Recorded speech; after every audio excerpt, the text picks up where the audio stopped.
बिस्मिल्लाहिर्रहमानिर्रहीम। Matric class new physics के हवाले से नई वीडियो के साथ हाजिर हैं और आज हम इंशाल्लाह यूनिट 13 ज्योमेट्रिकल ऑप्टिक्स का टॉपिक 13.4 टोटल इंटरनल रिफ्लेक्शन को जो है डिस्कस करेंगे। ठीक है, तो टोटल इंटरनल रिफ्लेक्शन क्या है, इसके बहुत सारे यूजेस हैं जो आगे इंशाल्लाह हम डिस्कस करेंगे। तो इसको पहले समझ लेते हैं कि टोटल इंटरनल रिफ्लेक्शन असल में है क्या।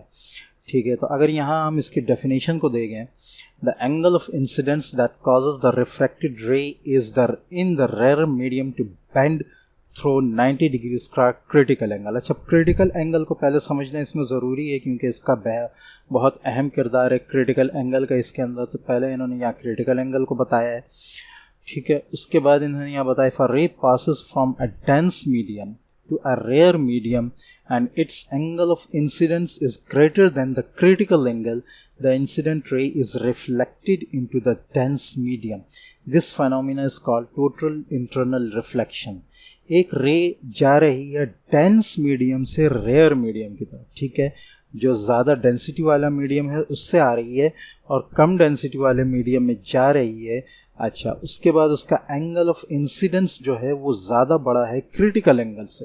तो क्या होगा, वहाँ रिफ्रैक्शन नहीं होगी बल्कि पूरी की पूरी जो लाइट है वो रिफ्लेक्ट हो जाएगी back into the same medium that is dense medium. ठीक है, अच्छा जी, this phenomena is called total internal reflection. ठीक है, तो यहाँ पहले इन दोनों चीज़ों को समझने की ज़रूरत है। जैसे कि हमने पढ़ा था, हमने दो तीन चीज़ें पढ़ी थी कि जब लाइट की जो रे है वो जाती है रेयर मीडियम से डेंस मीडियम की तरफ, मींस एयर से जाती है शीशे के अंदर, तो वो जो नॉर्मल होता है उसकी तरफ बेंड करती है। ठीक है, उसकी तरफ मुड़ती है, उसके करीब जाती है। ठीक है, और जब ये डेंस से जो है वो जाती है रेयर मीडियम की तरफ, ये नॉर्मल आ गया आपका। ठीक है, तो ये नॉर्मल से दूर निकलती है, ये बात याद रखें।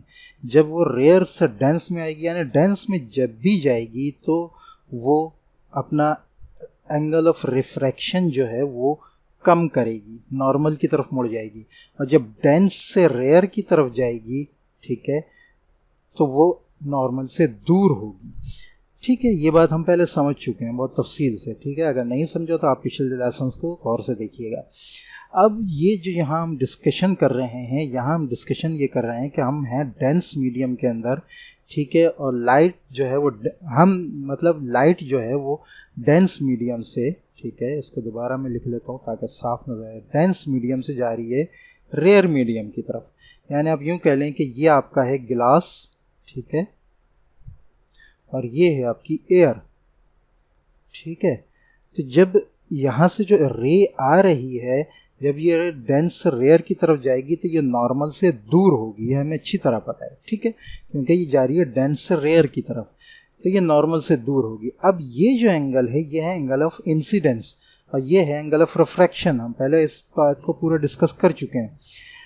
अच्छा, अब होता क्या है कि अगर हम इस एंगल ऑफ इंसिडेंस को बढ़ाएं, ठीक है, सपोज इसको हम यहाँ तक ले जाएं, तो ऑब्वियसली ये मज़ीद नॉर्मल से दूर हो जाएगी ये लाइट। ठीक है, ठीक है, यहाँ जितना हम एंगल बढ़ाएंगे उतना ही यहाँ एंगल बढ़ेगा। तो होगा क्या कि एक स्टेट ऐसी आएगी कि जब ये लाइट ये एंगल इतना बढ़ जाएगा कि जो रिफ्रैक्टेड रे है वो अलोंग इसके बिल्कुल पैरेलल चलने लगेगी। ठीक है, यानी यूं कहें कि नॉर्मल के बिल्कुल परपेंडिकुलर हो जाएगी, नॉर्मल पर 90 डिग्री का एंगल बनाएगी।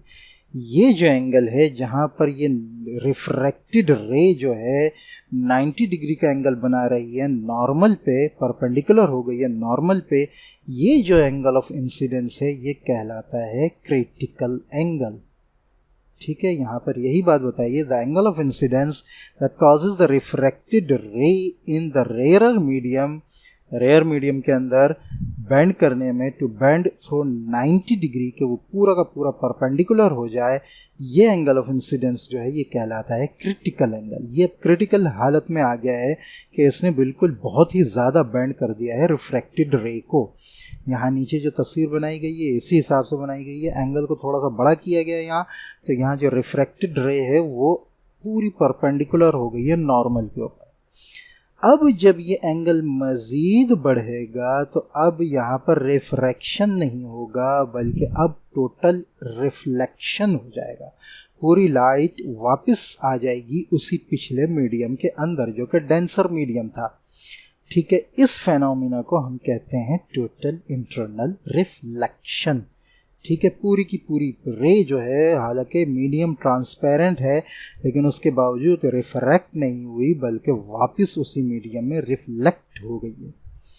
ठीक है, तो अब हम यहाँ देख लेते हैं the angle of incidence that causes the refracted ray in the rare medium to bend from 90 degree is called critical angle. वो एंगल ऑफ इंसिडेंस जो कर देता है रिफ्रैक्टेड रे को 90 डिग्री पर मोड़ देता है रेयर मीडियम के अंदर, ये एंगल जो है, ये एंगल ऑफ इंसिडेंस जो है कहलाता है क्रिटिकल एंगल।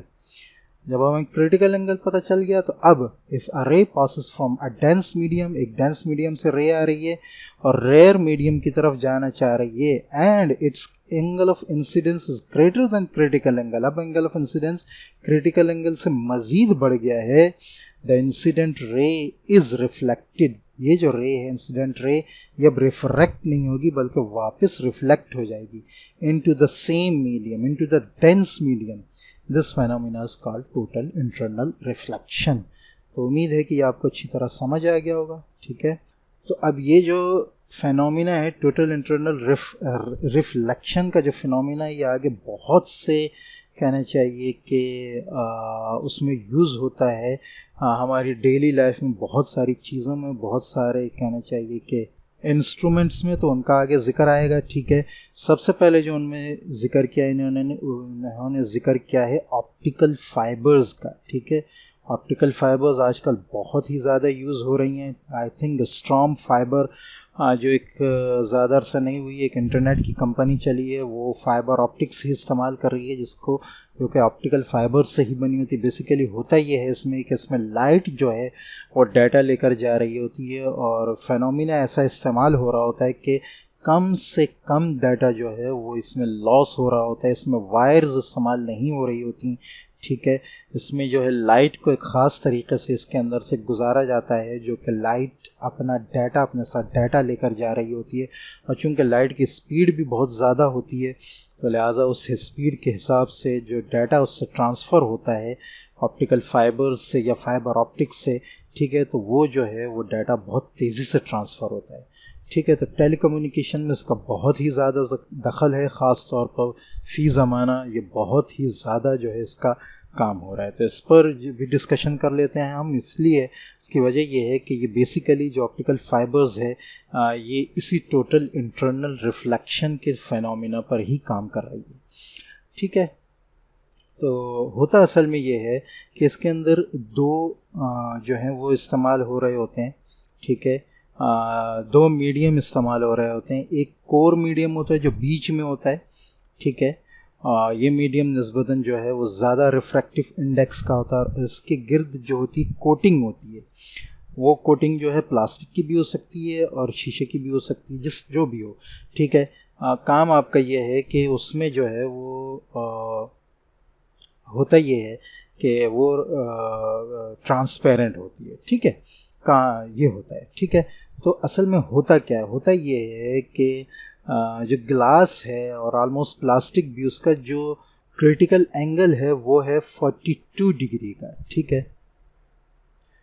42 डिग्री का, यानी कि जैसे ये लाइन है, ठीक है, ये ग्लास की लाइन है, ग्लास है ये, इस पर आप नॉर्मल ऐसे बना सकते हैं, ये नॉर्मल बन गया है। ठीक है, तो अब ये जो बल्कि ऑलमोस्ट यहाँ तक 45 आएगा और उससे थोड़ा सा कम जो है वो 42 होगा, यहाँ तक होगा, लेकिन मैं 42 नहीं बना रहा। तो अब अगर हम इस पर से लाइट जो है गुजारें वो 45 डिग्री से, ठीक है, आपको पता है कि इसका क्रिटिकल एंगल 42 डिग्री का है, लाइट इस पर आती है 45 डिग्री की। ठीक है, मीन्स 42 से ज़्यादा डिग्री का हम इस पे डिग्री से लाइट जो है इस पर पास करते हैं, तो होगा क्या, यहाँ रिफ्रैक्शन नहीं होगी बल्कि टोटल इंटरनल रिफ्लेक्शन हो जाएगी। ठीक है, पूरी की पूरी लाइट वापस जो है वो रिफ्लेक्ट बैक हो जाएगी ग्लास के अंदर। ठीक है, तो ऑलमोस्ट 45 डिग्री या इससे ज़्यादा का जो है वो एंगल यूज़ किया जाता है इस पर लाइट को गुजारने के लिए। उससे होता ये है कि लाइट रिफ्लेक्ट बैक हो जाती है। अब यहाँ ये उस वायर के दूसरे सिरे से टकराती है, यहाँ जो क्लैडिंग का वो मौजूद है, ठीक है, ये दोबारा रिफ्लेक्ट बैक होती है और इस तरह ये यूं यूं यूं यूं ऐसे रिफ्लेक्शन लेती रहती है, टोटल इंटरनल रिफ्लेक्शन। यही फेनोमेना यहाँ पे बताया गया है। यहाँ ये लाइट की रे है, ठीक है, ये यूं इस तरह अगरचे ये तार मुड़ भी जाता है तब भी इसको एंगल ऑफ क्रिटिकल एंगल इतना मिलता है कि ये रिफ्रैक्ट नहीं होती बल्कि रिफ्लेक्ट बैक हो जाती है। ठीक है, तो ये ग्लास और प्लास्टिक मैक्सिमम इसके अंदर यूज़ होता है। ठीक है, आउटर जो लेयर है वो क्लेडिंग कहलाती है, अंदर की जो लेयर है वो कोर कहलाती है। ये अंदर की लेयर जो हाई रिफ्रैक्टिव इंडेक्स की होती है और बाहर की जो लो रिफ्रैक्टिव इंडेक्स की होती है, ये लाइट को ज़्यादा जो है रिफ्रैक्ट नहीं कर रही होती। ठीक है, और अंदर की लेयर जो इससे ये होता है कि लाइट वापस बाउंस बैक हो जाती है। तो इस तरह लाइट जाती रहती है, जहाँ तक भी ये तार जा रही है ऑप्टिकल फाइबर। ठीक है, तो ये लाइट वहाँ तक जाती है, बहुत स्पीड से जाती है। अपने आपको पता है जैसा कि हम पहले डिस्कस कर चुके हैं कि ऑलमोस्ट 3 × 10⁸ लाइट की स्पीड है, तो वो ज़ाहिर है डाटा बहुत तेज़ी से लेकर जाती है। ठीक है, तो इसमें ये टोटल इंटरनल रिफ्लेक्शन का जो है फिनोमिना यूज़ हो रहा होता है और उसके ज़रिए जो है डाटा को जो है एक जगह से दूसरी जगह ट्रांसफ़र किया जाता है। तो उम्मीद है कि आज का लेसन आपको पसंद आया होगा। मिलते हैं नेक्स्ट वीडियो में, तब तक के लिए इजाज़त। अस्सलामु अलैकुम व रहमतुल्लाहि व बरकातुहू।